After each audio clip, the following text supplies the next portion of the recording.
soyumuşam. Yokluğunu mən indi duymuşam. Vallah bu həsrətindən yaman doymuşam. Elə bilməzsən mənim bir dənəm, sənə olan bu sevgimdən mən soyumuşam. Yollarına gizli gizli baxıb ağlarım, şəklini ürəyimdə büküb saxlaram.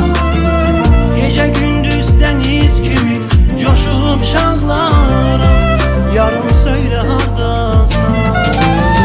Yollarına gizli gizli baxıb ağlarım, şəklini ürəyimdə büküb saxlaram.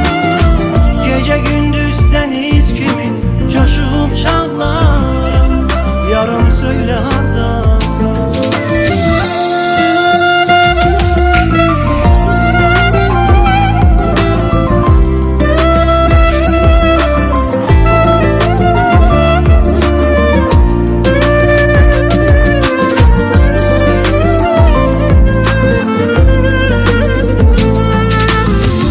Yokluğunu mən indi duymuşam.